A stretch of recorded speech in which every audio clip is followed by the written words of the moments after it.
E, irmãos, nem era assim passar já aqui para sair, já por sexta-feira. Sentia Deus que é o mais importante, amém? E eu pensava, irmãos, e há muito tempo, só agora depois de estar aí, era muito magoada, não vou conseguir ler, mas depois de estar aí sentado, irmãos, aqui a Madrid, que há muitos meses eu não visitava uma igreja, amém? Tenho estado ali um bocadinho guardado, agora no Senhor, e, mas, irmãos, eu vou ler um versículo da parte de Deus. E se Deus me ajudar, irmãos, eu vou tentar, não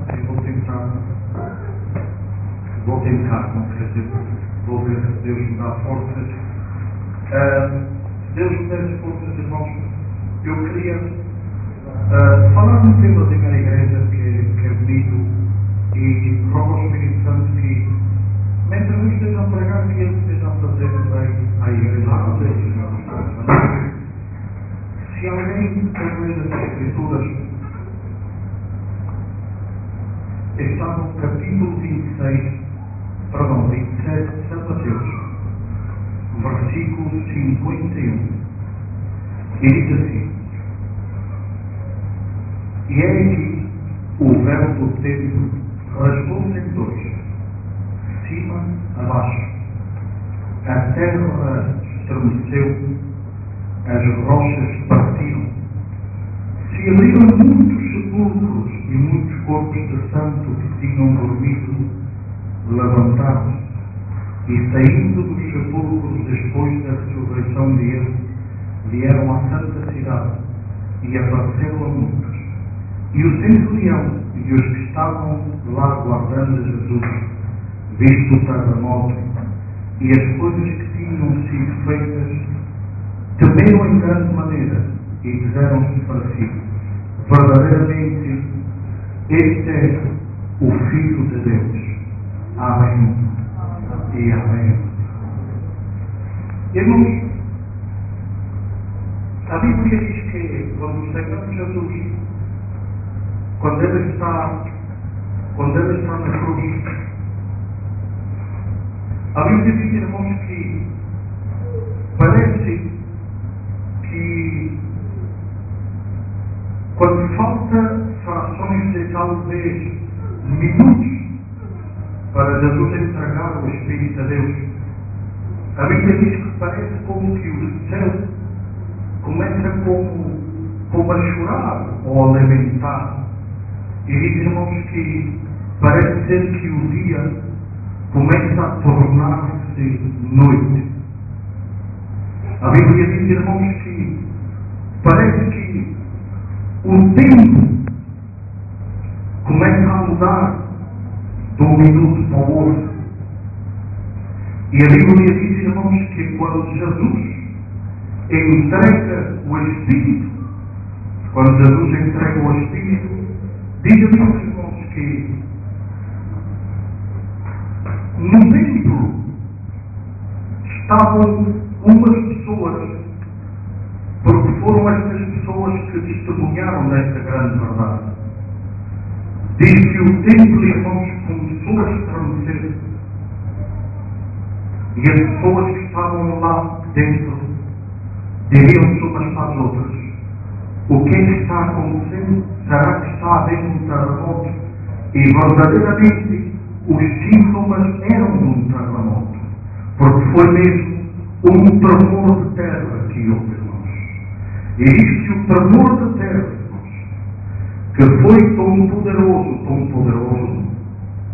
que os homens que estão no templo, ao sentir o tremor da terra, notam que há uma coisa muito estranha. No templo, irmãos, há uma cortina, que era uma cortina muito sagrada. Uma cortina, irmãos, muito sagrada. Era tão sagrada, irmãos, que qualquer pessoa não podia tocar nela. E diz que eles veem qualquer coisa de estranho, qualquer coisa rara. E diz, irmãos, que veem como a cortina começa-se a rasgar. Mas há algo que lhes surpreende a eles, que a cortina se está rasgando, mas eles não veem de nenhum homem lá. Veem somente que a cortina está rasgando de acima a baixo. Eles começam a contemplar e dizem: algo raro está acontecendo aqui. Um terremoto, um tremor da terra, irmãos. A Bíblia diz que nesse momento, irmãos, diz que nos cemitérios houve um caos. Diz que muitos sepulcros se abriram.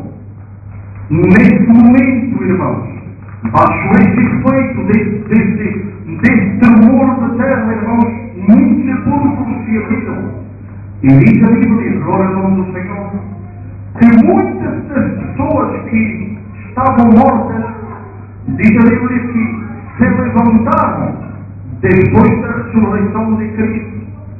E diz, irmãos, que no momento em que Jesus entrega o Espírito, irmãos, diz, irmãos, que as pessoas começam a ver o que está passando. E entre uns e outros, depois de verem isso, ainda começam a comentar e se dizem uns para os outros: verdadeiramente, ele era o Filho do Deus vivente.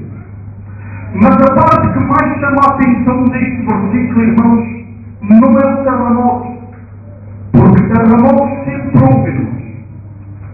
Talvez a parte que mais chama a atenção deste versículo, irmãos, talvez não é a abertura dos sepulcros e os mortos ressuscitarem, porque já havia pessoas que eram testemunhas de que sepulcros se abriram e homens que estavam lá há 4 dias tinham ressuscitado também. Glória ao nome do Senhor. Talvez, irmãos, aquela mudança daquele tempo que podia ser arrepiado ou ser estranhado a muita gente, não foi isso o mais importante de tudo. A Bíblia diz, irmãos, que o significado mais glorioso que eu quero falar um bocadinho com a igreja é isso. Que as pessoas que estão no templo, irmãos, diz que veem como o véu do templo se rasga de acima para baixo. Não há ninguém a rasgar. Não há lá ninguém a rasgar. Diz que se rasga, só veem que a cortina se rasga, mas não veem mão a rasgar-la. Não veem sacerdote por trás da cortina. Não veem ninguém, irmãos. E eu não sei se a igreja alguma vez pensou como é possível uma cortina rasgar-se. Como é possível uma cortina tão importante que nem todos podem tocar nessa cortina? Como é possível que nem todas as pessoas tiveram o privilégio de ver essa cortina? E como é que é possível que uma cortina se rasgue sem ninguém tocar? E porquê de cima para baixo? Eu não sei, irmãos, se vocês algumas vezes pensaram nisto, mas, irmãos, eu creio que é muito fácil de entender isto. A cortina se rasga não por alguém. A cortina se rasga, irmão, porque é uma ordem, é um mandato vindo de Deus. E é uma ordem que Deus, irmãos, que ninguém o vê. Foi Deus próprio, o Espírito, que baixou àquele lugar, irmãos. Porque Deus é o Criador da lei. E só Ele é que tem poder para desfazer-la e para fazer exceções na lei. E a Bíblia diz, irmãos, que Ele foi o que mandou criar aquela cortina e aquele que deu as ordens e as leis que teriam que respeitar essa cortina. E então, irmãos, foi o mesmo Deus, irmãos, que Ele baixou àquele lugar, àquele templo, e que rasgou a cortina de acima para baixo. Porque a ordem, irmãos, não procedeu de baixo. A ordem procedeu de cima, da autoridade suprema. Bendito seja Deus para sempre. Quantos podem dizer glória a Deus? Irmãos, pode haver aqui irmãos e irmãs que digam: mas onde é que o pastor José nos quer levar hoje?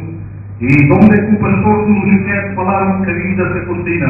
Vocês me aguentam 15 minutinhos, irmãos, para eu poder, irmãos, falar um bocadinho do significado dessa cortina. Irmãos, há uma cortina invisível que ninguém vê. E sabem de onde começa, irmão, o significado desta cortina? Começa do jardim do Éden. E a Bíblia diz, irmãos, que Deus deu uma ordem um dia a Adão. A Bíblia diz que Deus disse a Adão, no dia que tu comeres, serás tirado do jardim do Éden e não poderás participar mais nestas bênçãos. Quero que me ouça, irmãos, que eu sei e creio que Deus vai me fazer muito bem nesta noite. E Adão, irmãos, estava no jardim do Éden, que era onde estava o povo de Deus, o deleite de Deus. Diga a igreja comigo, Adão estava no jardim do Éden. Vocês sabem, irmãos, que o jardim do Éden, irmãos, era autêntico, verídico e também simbólico. Amém? Sabe o que quer dizer autêntico? Que existiu. Verídico, que foi real naquele tempo em que Adão e a sua mulher se passearam por lá. E simbólico, sabe o que quer dizer? Que ainda que nós, a Igreja de Gaia, não tivemos no jardim de Adão, mas há um jardim celestial, um paraíso, um reino dos céus para a Igreja. E da mesma maneira que Adão gozou e desfrutou, contemplando a glória de Deus, e da mesma maneira que Adão estava no deleite, a Bíblia diz que há um paraíso, um celestial, um reino eterno celestial para toda a Igreja, onde lá estaremos durante uma eternidade, louvando e glorificando aquele que vive e reina. E a Bíblia diz, irmãos, que Deus diz a Adão, não podes participar, porque o dia que comeres deste fruto, nós vamos te tirar. Irmãos, todos sabemos que Adão comeu. Não foi assim, irmãos. O que é que aconteceu? Adão saiu. A mulher saiu. O que é que Deus fez, irmãos? A Bíblia diz que Deus pôs um querubim à volta do jardim do Éden. E Deus deu uma ordem àquele querubim. Querubim, a partir de agora, não deixas entrar aqui ninguém. Amém. Aqui já não deixas entrar ninguém. Senhor, e Adão? Adão andava aqui. Também não deixas entrar Adão. Adão também não. Então porquê, Senhor? Se ele que andava aqui, ele estava aqui todos os dias. Quem manda sou eu. Não deixas de entrar a Adão nem à sua mulher. E outra coisa, quando Adão seja filhos, netos e bisnetos, também não deixas de entrar aqui ninguém. Senhor, a ordem está feita. Eu vou guardar o jardim do Éden. A Bíblia diz, irmãos, que Adão saiu do jardim do Éden. Quando Adão saiu do jardim do Éden, irmãos, Adão queria, disse ao fim de uns dias, para que a igreja entenda, queria entrar no jardim do Éden. E vou entrar para tentar estar ali com Deus, para sentir a Deus. Mas disse ao querubim que ele disse, Adão, já não podes entrar aqui. Mas porquê? Se eu conheço, deixa-me entrar. Não podes entrar aqui. Então e agora? Como é que eu vou louvar a Deus? Agora, se queres fazer culto para Deus e agradar a Deus, Adão, aqui já não podes entrar. Perdeste esta oportunidade. Queres acercar a Deus? Agora acerca-te por meio dos sacrifícios. Porque já não podes entrar aqui. Agora, irmãos, Adão não pode entrar. A Bíblia diz que Adão tem filhos.